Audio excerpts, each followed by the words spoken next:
Olá, professor Maurício Antunes, apresentando resolução de questões de direito processual penal. Essas questões são referentes aos temas provas, sujeitos e ritos processuais. Vamos às questões? Começando com uma questão da CESP, SESBRASP, aplicada no ano passado, ano de 2020, uma provinha para delegado de polícia do estado de Sergipe. Acerca dos meios de prova e suas espécies, classificação e valoração, julgue o item a seguir. Afirmativa. O juiz detém discricionariedade quanto à valoração dos elementos probatórios, porém, é limitado à obrigatoriedade de motivação de sua decisão com base em dados e critérios objetivos.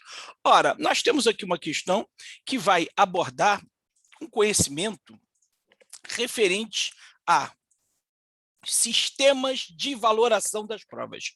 Sistemas de valoração das provas. Então, no tocante aos sistemas de valoração das provas, nós temos a possibilidade de uma adoção, por exemplo, do sistema conhecido como sistema legal ou provas tarifadas. Esse sistema consiste na ideia de hierarquia, uma proposta de hierarquia entre as provas. Hierarquia entre as provas. Ou seja, exemplificando, confissão à rainha, a mãe das provas, uma prova com valor maior do que outras, né? Isso seria quando se adota um sistema de provas tarifadas, né? Ou sistema legal de provas, que já adiantamos que não é adotado no direito processual penal brasileiro. Existe uma outra possibilidade, que é o sistema da íntima ou livre convicção. Íntima ou livre convicção, que consiste em decisões sem fundamentação, né? Ou seja, não há fundamentação, apresentação da consideração referente às provas. Maurício, esse sistema é adotado aqui? Não é o nosso, não é o nosso. Né? As provas são apresentadas, a autoridade judiciária as aprecia e, a partir daí, né, a partir dessa observância das provas, vai sentenciar, vai decidir e vai fundamentar as suas decisões. Isso é o adotado no nosso ordenamento. Agora, não significa que não há, em hipótese alguma, no direito brasileiro, a aplicação desse sistema. É uma exceção, né? E a gente tem o grande exemplo, Tribunal do Júri, onde aqueles que decidem, os jurados, aqueles que dão o veredito, eles não fundamentam as suas decisões. Agora, a nossa base, a regra, o nosso sistema adotado, livre convencimento motivado, também conhecido como persuasão, racional. Ou seja, as decisões elas devem ser fundamentadas, né, pautadas nas provas. Nós temos a adoção de provas, adoção desse sistema, onde as provas são apresentadas e, em regra, o magistrado vai, né, dentro da sua discricionariedade, valorar, né, vai apresentar essa valoração de acordo com o que lhe foi apresentado e tem que motivar a sua decisão. Então, é justamente a afirmativa da questão aqui apresentada, logo o gabarito é certo dessa provinha da CESP do ano passado. Partindo para a próxima, outra questão também da mesma prova de delegado de polícia, questão número 2, também de certo e errado, CESP-SEBRASP. Acerca dos meios de provas, então, é para julgar se está certo ou está errado, no curso da instrução criminal, é vedado ao juiz determinar de ofício a realização de diligências para dirimir dúvidas sobre ponto relevante, devendo se limitar às provas apresentadas pelas partes. Agora nós temos o gabarito errado. está errado, pois, claramente, né, nós temos aqui a adoção do princípio da verdade real, onde o artigo 156 nos apresenta, lá no segundo inciso, que é facultado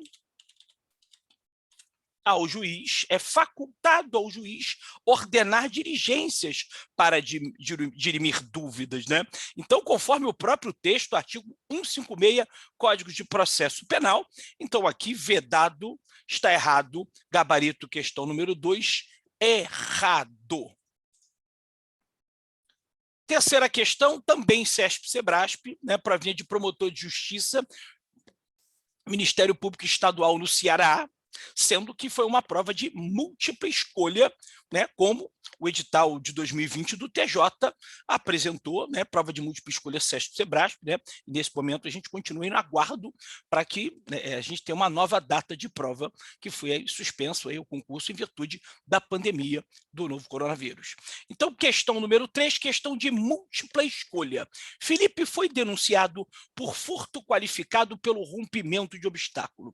Durante a instrução processual, verificou-se que, sem nenhuma justificativa, embora fosse possível, o laudo pericial não havia sido realizado. Olha, você percebe que a questão prova bem feita é prova suja, né? Tem que ir marcando para poder ver os detalhes, o que importa para poder realizar, para poder matar a questão, né? Para poder realizar a sua provinha. Então, aqui, ó, ele diz que, sem nenhuma justificativa, embora fosse possível, não teve laudo pericial, né? Entretanto, a vítima e uma testemunha local confirmaram que uma porta havia sido arrombada quando no momento do furto, né? Então, ele está dizendo aqui claramente, né, que tinha possibilidade, mas não foi feito, não tem laudo pericial. Em momento nenhum foi falado aqui em perícia, em corpo de delito, exame de corpo de delito não foi falado, né? Aí você tem a letra A dizendo: o juiz deve reconhecer a qualificadora, pois nesse caso existe o exame de corpo de delito indireto? Não, né? O exame de corpo de delito, o direto é aquele realizado diretamente pelos peritos da polícia, e o indireto é quando você tem elementos técnicos como exames, laudos, né, apresentados à própria câmera, né, filmando. Então você tem outros elementos também de apuração técnica que são considerados elementos que compõem o exame de corpo de delito. Não foi falado isso em nenhum momento da questão. A letra B diz: o juiz não deve reconhecer a qualificadora, tendo em vista que foi injustificada a não realização do laudo pericial que era viável, gabarito CESP está aí, era viável. A questão diz: sem nenhuma justificativa, né? Sem nenhuma justificativa. Então, se não foi realizado quando deveria, quando havia a possibilidade, quando há possibilidade, ele tem que ser realizado, não só o próprio Código de Processo Penal, mas é entendimento consolidado do STJ. Então, aqui nós temos já o gabarito, a letra B. Partindo para a questão de número 4, questãozinha realizada aí uma prova realizada pela IBFC, um concurso, né, para o cargo de advogado. Então, é uma questão da IBFC, banca que já realizou a prova, inclusive, para a Polícia Civil do Estado do Rio de Janeiro, é uma das pretendentes, inclusive, né, para o próximo concurso que está por vir. Foi aplicada no ano passado, né, no ano de 2020. Vamos à questão. Quando a infração deixar vestígios, será indispensável o exame de corpo de delito, direto ou indireto, não podendo supri-lo a confissão aí do acusado. Então, nós temos aqui claramente, né, inclusive uma indicação para a questão anterior, né? Isso aqui é o que diz o Código de Processo Penal. O próprio CPP apresenta isso, né? Então, não pode suprir com confissão, é indispensável quando tiver vestígio, quando puder fazê-lo. E aí nós temos aí a questão pedindo para marcar incorreto. Ó. Lembrando, prova bem feita é prova suja. Sempre sublinhando para não ter problema, tá? Incorreto é para marcar aquilo que está errado. A letra A apresenta: dar-se-á prioridade à realização do exame de corpo de delito quando se tratar de crime que envolva violência doméstica e familiar contra a mulher. É o que está previsto no 158 do Código de Processo Penal, juntamente com crime contra criança, adolescente, idoso ou deficiente, né? A gente vai ter a previsão dessa prioridade na realização do exame de corpo de delito. Então, se está conforme o Código de Processo Penal, evidentemente que a gente não vai marcar, pois estamos em busca da incorreta. A letra B, o exame de corpo de delito deverá ser feito a partir do encaminhamento do delegado responsável pelo caso em data marcada pelo hospital. O artigo 6º, lá no seu inciso número 7, ele traz a autoridade policial deve determinar, aí, se for o caso, que se proceda a exame de corpo de delito. Né? Olha só, determinar que se proceda exame de corpo de delito. Né? Determinar que se proceda exame de corpo de delito não é a mesma coisa que data marcada pelo hospital a partir de encaminhamento, né? A gente tem aqui algo que não está previsto no Código de Processo Penal. Aliás, característica da IBFC, como é também do Instituto OCP, Fundação Carlos Chagas, Selecom, um apreço muito grande ao texto, cobrança em cima do texto. A letra A está na forma do 158, a letra C, por exemplo, na forma do 159, exame de corpo de delito e outras perícias serão realizados por perito oficial, portador de diploma de curso superior, está lá, 159. Né? Na letra D de dado, o 169, para o efeito de exame onde tiver sido praticada a infração, a autoridade providenciará para que não se altere o estado das coisas até a chegada dos peritos. Né? Então, a gente tem 169 CPP. E na letra E, o 177, exame por precatório, nomeação dos peritos, far-se-á no juízo deprecado, havendo, porém, no caso de ação privada, acordo entre as partes, poderá ser feita pelo juízo do deprecante. Então, a gente tem, de novo, a cópia 177 do CPP. E aí a letra B, o gabarito, pois a letra B não tem previsão no CPP. Ah, mas se eu interpretar, de repente, será quando ele diz que a autoridade policial caminhar, será que já não daria para pensar? Esquece essa viagem, está fazendo prova de IBFC, está fazendo prova de FCC, está fazendo prova de Instituto OCP, Selecom, essas bancas têm esse apreço. O cara bota um monte de coisa conforme está previsto na legislação e deturpa, coloca algo que não está escrito. Nem é para perder muito tempo nesse tipo de questão. Gabarito, letra B. Beleza? Agora, sujeitos processuais. Questão referente ao tema sujeitos processuais. Primeira questão, ano 2019, né, ano retrasado, ainda não está distante, ó, CESP-Sebrasp, Defensoria Pública do Distrito Federal. Né? Um promotor de justiça participou de investigação criminal junto a grupo especializado de combate ao crime organizado, órgão de execução no combate à criminalidade, organizada pelo MP. Com base nessa investigação criminal, o referido membro do parquê ofereceu denúncia criminal que foi recebida pelo juízo. No decorrer da instrução desse processo criminal, outro promotor de justiça designado opinou nas alegações finais pela absolvição do réu. Diante dessa situação hipotética, julgue o item. A jurisprudência dos tribunais superiores não admite a ocorrência de opiniões coridentes manifestadas em momentos sucessivos de membros do MP por ofensa ao postulado do promotor natural. Ora, o promotor natural é, evidentemente, um princípio a ser observado na atividade do MP, sem nenhuma dúvida, onde a gente não pode ter escolha de membro do MP para que o mesmo atenda a determinados interesses. A gente vai tendo outros princípios constitucionais sendo violados em decorrência de uma violação do promotor natural, mas ocorre que, pelo princípio da indivisibilidade, pelo princípio constitucional, né, institucional do MP, chamado princípio da indivisibilidade, lembra lá da própria Constituição, né? Unidade, indivisibilidade, independência funcional, não é isso? Unidade, indivisibilidade, independência funcional. Então, é evidente que, pelo princípio da indivisibilidade, os atos praticados são praticados pelo MP, o MP que praticou. Quem ofereceu denúncia foi o defensor, ou foi o promotor A, B ou C? Não, foi o Ministério Público. Se porventura, por alguma circunstância, a gente tem uma opinião em alegações finais por outro promotor, ele não disse que foi a pedido de alguém, ele não disse que foi uma troca da atividade de forma ilícita, não disse nada disso. Ela estava de férias, pô. Por exemplo, pode ser. Ele não está dizendo que teve nenhum tipo de ilicitude. Não tendo nenhum tipo de ilicitude, então a gente tem que pressupor que o que está acontecendo é o que está sendo afirmado aqui na questão. Ocorreu de forma natural. Então, pelo princípio do promotor natural, a gente não pode ter escolhas, trocas para atender necessidade de parte. Evidente que não, assim como também não na autoridade judiciária, princípio do juiz natural. Agora, quando nós pensamos aqui, né, no que foi apresentado, que é um outro membro objetivamente do MP atuando no processo, como não disse que houve nenhum tipo de irregularidade, o outro membro vai ser obrigado a seguir? Não. Então, pode um outro membro estar presente, atuando no processo? Pode, que ofereceu denúncia foi o Ministério Público, não o promotor A, B ou C.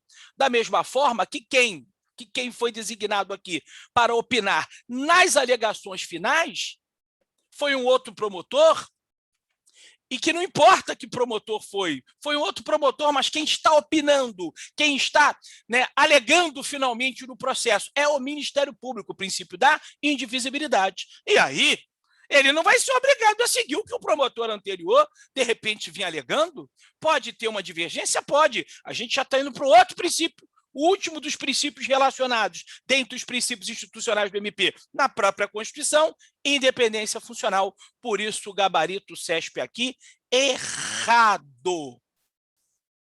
Beleza?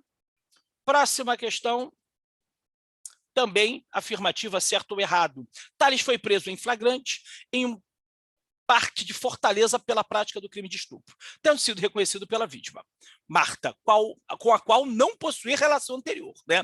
Então, o cara estuprou a Marta, o Tales estuprou a Marta. Há indícios de que Tales tenha praticado outros crimes sexuais, tendo sido também reconhecido por outras vítimas. A partir dessa situação hipotética, vamos lá, afirmativa para a gente ver se está certo ou está errado. Marta não poderá habilitar-se na ação penal como assistente de educação por ser a vítima do crime. Se tem alguém que justifica a existência do assistente de acusação, é vítima de crime. O que a gente não tem, por exemplo, fulano faleceu, o falecido não vai poder ser assistente, até porque ele já faleceu. Agora, se não falamos num falecido, se estamos falando em uma vítima, o foco é para ela. A ela cabe ser assistente de acusação, né? Claro, né? Acompanhada do seu advogado, tem que constituir um advogado. Ah, não tem dinheiro. Defensoria Pública tem que ter defesa técnica, mas pode ingressar, intervir no processo como assistente de acusação. É a essência, a justificativa de existência da assistente de acusação é para isso mesmo. O que você vai ter é o CAD, né? Lembra lá do CAD? Descendente irmão, que são aqueles que podem se apresentar como substitutos, né? Como substitutos referentes à ação penal privada, à representação na ação penal pública condicionada, esses também podem fazê-lo sendo assistente de acusação no caso de morte ou ausência judicial declarada do ofendido, da vítima, né? Então, aqui, na verdade, o foco é a vítima, pô. O foco é a vítima, então é óbvio que se ela é a grande interessada, o gabarito do número 2, errado. Beleza? Vamos para o número 3.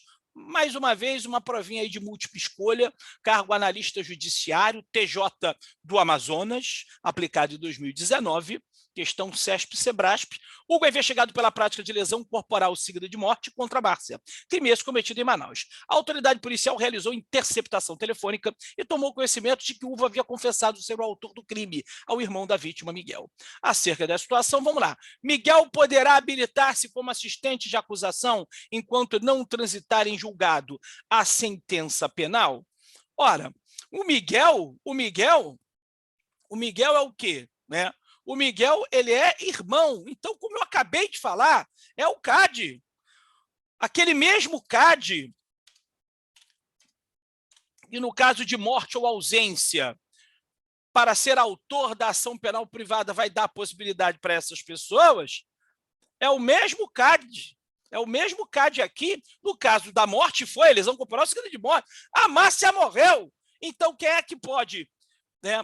Quem é que pode, nesse caso, quem poderia, lá o CAD do artigo 31, nesse caso, voltado para assistência de acusação. Quem poderia ser assistente de acusação? Cônjuge, ascendente, ou seja, os pais podem? Podem. Descendente quem é? Filho. E o ID, irmão. Tá aí, ó. Miguel é o quê? Está dizendo aí na questão claramente, prova bem feita, prova suja, né? Morte da Márcia. Irmão da vítima. Está lá no CAD, então o gabarito é certo. Miguel pode sim se habilitar como assistente de acusação. Questão número 4 sobre o mesmo tema. A respeito de acusado e defensor, assinale a opção correta. Nós temos algumas afirmativas, né? Alô, galera que vai fazer a provinha do TJ, né? Eu falo para a prova do TJ porque essa, né, já vem lá no edital dizendo TJ, SESP, SEBRASP, múltipla escolha, mas ainda está na disputa, ainda pode ser que faça a prova da Polícia Civil também, né? Mas no caso do TJ, o modelo é esse, né? Múltipla escolha, SESP, SEBRASP, que adora fazer certo ou errado, também, quando a instituição impõe, TJ no Pará no passado impôs, a prova fica sendo de múltipla escolha. Mas olha o que ela fez. Fez várias afirmativas como se fosse certo ou errado, e aí depois pede na múltipla escolha para você marcar. Então, está fazendo do modelo que ela gosta, né? O juiz deverá nomear defensor ao réu quando o citado não apresentar resposta à acusação ou não constituir defensor, né? A gente está mexendo aí com um defensor, ou seja, importante sujeito processual também, que faz parte ali do capítulo, né? Constitucionalmente falando, não é tratado de forma básica como sujeito, que tem a triangulação, autor-réu e Estado-juiz, né? Mas a gente vai ter, no mesmo capítulo que apresenta os sujeitos aí, defensor, por exemplo, assim como assistente de acusação, fazendo parte aí da possibilidade de participação em processo, e a defesa técnica é algo que é necessário, então a gente tem aqui, fundamentado no 396A, né, do Código de Processo Penal, então a primeira afirmativa está correta. Número 2, o defensor poderá ser dispensado desde que haja manifestação expressa do acusado. Ora, né, a gente vai ter, por imposição do 261, que sempre tem que ter defesa técnica, dispensar não, né? O sujeito, evidente que pode, eu não quero advogado A, então eu quero advogado B. Pode sim, evidentemente, mas tem que ter defesa. Dispensar defensor, defesa, não. Pode a figura A, B ou C, o advogado A, B ou C. Isso é possível, é plausível, né? A pessoa tem essa liberdade, evidentemente, mas não pode dispensar a defesa técnica. No número 3, vem dizendo que o defensor dativo não será remunerado, salvo quando o juízo observar que o réu não for pobre ao qual serão arbitados os honorários. Na verdade, a regra é a obrigação do pagamento. A exceção que vai ser em caso de pobreza, né? Então, a gente vai ter como regra, obrigação de pagamento ao defensor dativo que foi nomeado, né? Não constituiu advogado, não apresentou a defesa técnica, né? Não tendo a disponibilidade do defensor público também, não foi caso de defensoria pública, não teve advogado. Olha, então o juiz vai nomear defensor dativo. Nesse caso, ora, né, os honorários são devidos, é advogado, vai receber por isso, né? A regra é obrigação de pagamento, a exceção é o contrário, se o réu for pobre. Então, aqui o gabarito só poderia ser a letra A. Seguindo questão número 5, prova de Polícia Civil de Pernambuco, prova de agente de polícia, aplicado pelo SESP Sebasp, SEBRASP no ano de 2016. No que se refere à atuação do juiz, do MP, do acusado, do defensor, assistente, auxiliar da justiça, atos de terceiros, assinará correto. É para marcar aquilo que está certo, né? A letra A, o acusado detém a prerrogativa de silenciar ao ser interrogado, mas esse direito pode ser interpretado contra ele consoante o aforismo popular: quem cala consente. Porcaria nenhuma, muito pelo contrário, silêncio não importa em confissão, diz 186, parágrafo único do CPP, né? Silêncio não importa em confissão. Na letra B, assegura-se ao acusado a ampla defesa e o contraditório, mas isso não lhe retira plenamente a autonomia de vontade, de sorte que poderá dispensar advogado dativo ou defensor público, promovendo por si mesmo a sua defesa, ainda que não tenha condições técnicas, não. A autodefesa tem que ser advogado, né? Acabamos de falar sobre isso, né? Tem que ter defesa, sim. 261, sempre com defensor, diz o Código de Processo Penal. Letra C, o réu denunciado em processo por coautoria ou participação pode atuar como assistente de acusação nesse mesmo processo, se a defesa imputar exclusivamente ao outro acusado a prática de crime. O 270 diz claramente que não pode, muito pelo contrário, o réu denunciado em processo, ele vai se defender, pô. Se ele é réu no processo, então não lhe cabe assistência para acusar o outro. Não, ele tem mais é que se defender. Ele tem mais é que se defender. Não pode, artigo 270 é o fundamento. Letra D, no processo o juiz exerce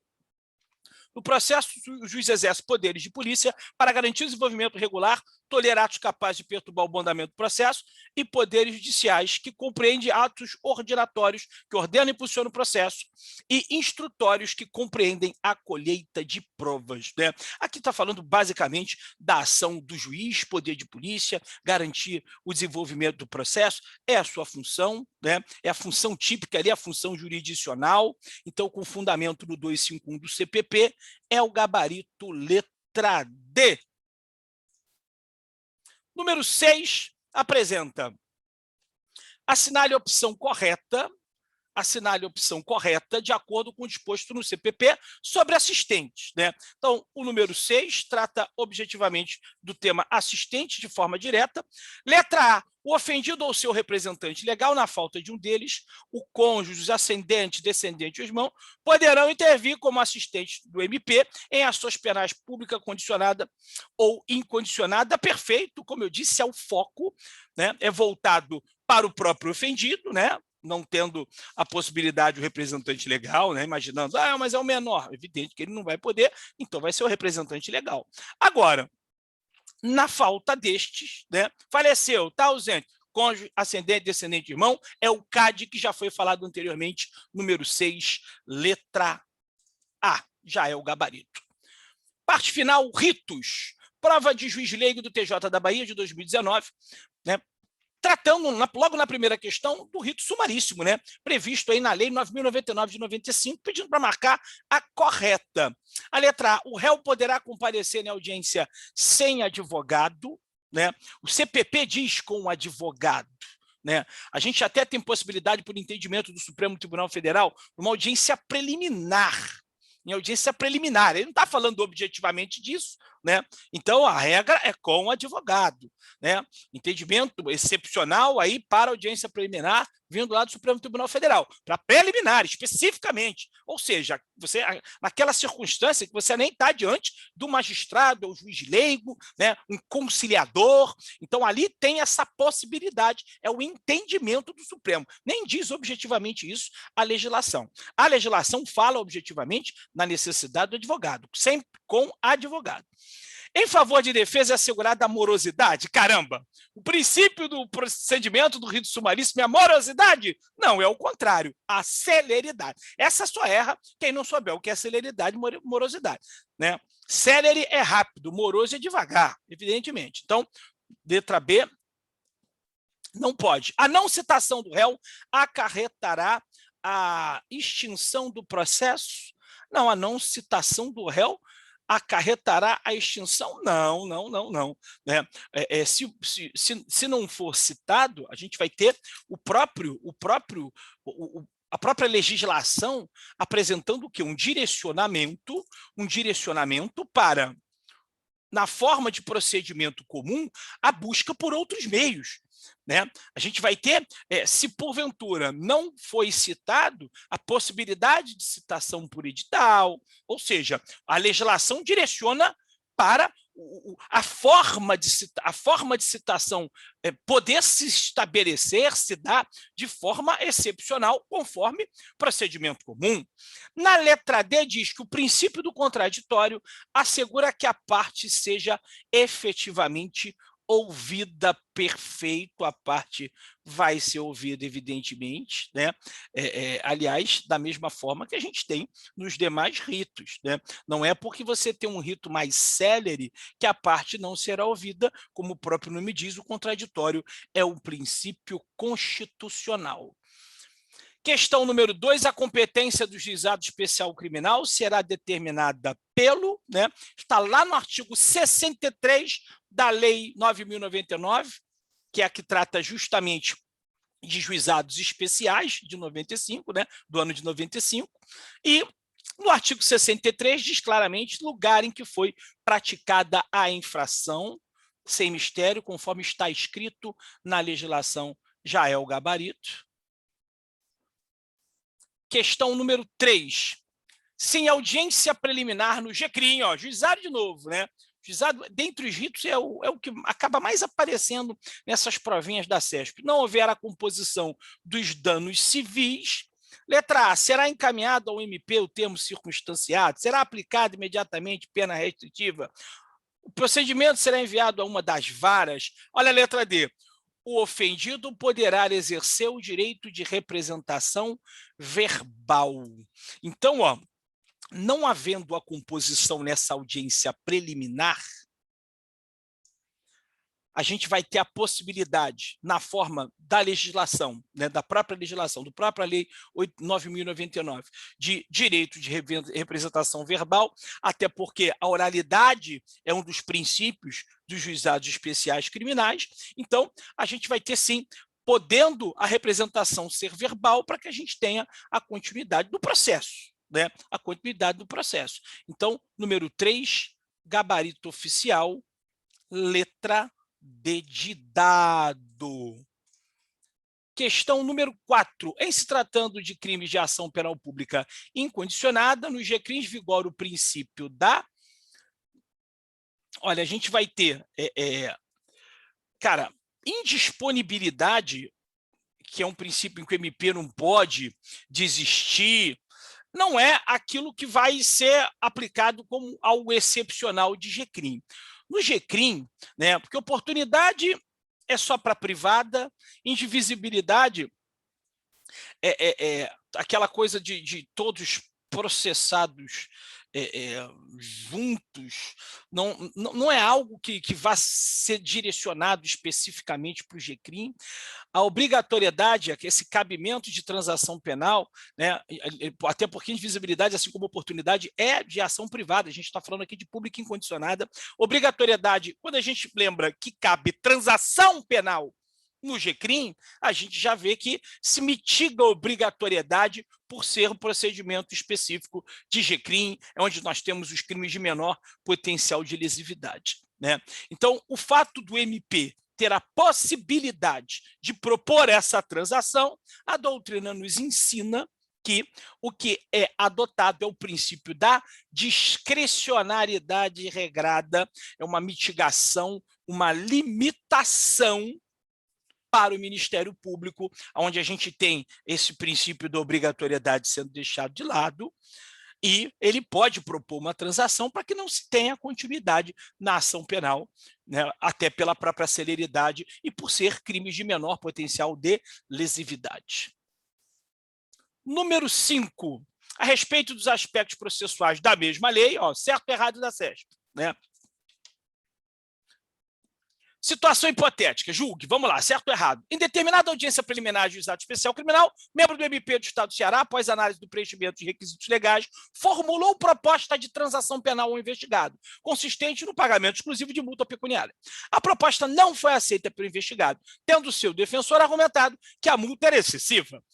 Nesse caso, A lei autoriza que o juiz reduza a multa até a metade do valor proposto pelo membro do MP. Perfeito, está certo. É justamente o que está previsto lá no artigo 76, em seu parágrafo 2º. Então, gabarito do número 5, certo. Número 6. De acordo com o CPP, procedimento comum ordinário, após o recebimento da denúncia e oferecimento de resposta à acusação pela defesa, o juiz absolverá sumariamente o denunciado nas hipóteses lá do artigo 397 do Código de Processo Penal. A gente tem lá a excludente da ilicitude, né? Excluída a culpabilidade, causa de extinção, né? Está extinta a punibilidade. E também a gente vai ter lá no 397 o que está previsto aqui na letra E. O fato narrado, evidentemente, não constitui crime. Absolvição sumária. Número 7. Luiz foi denunciado pela prática de crime de menor potencial de lesividade ofensivo em Jecrim de Belém do Pará, mas não foi encontrado para ser citado pessoalmente, não sendo encontrado, né, juízo comum para citar. Como eu disse ainda há pouco, já falei isso ainda há pouco, é o 66, parágrafo único do CPP. Não sendo encontrado, está tendo dificuldade, então manda para o juízo comum para os procedimentos convencionais de citação.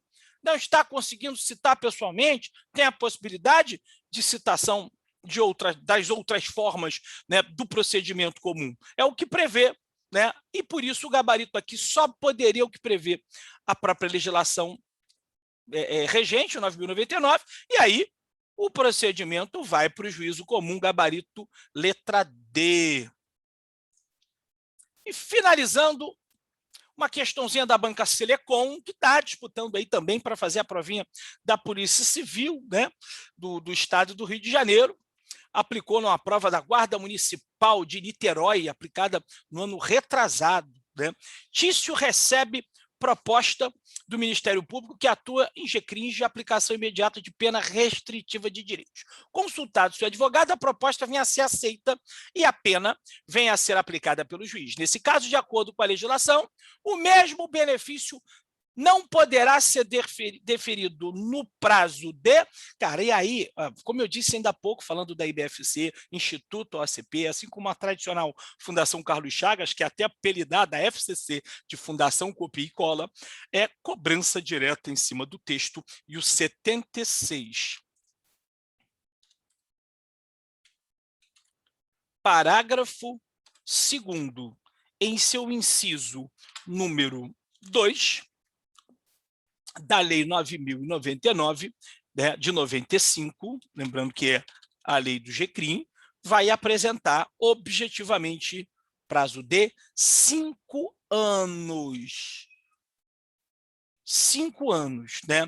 Então, com isso, a gente finaliza essa bateria de questões de direito processual penal. Fiquem ligados e até a próxima com mais dicas e mais resolução de questões, né, no meu canal do YouTube, Maurício Antunes, advogado e professor. Forte abraço e até a próxima.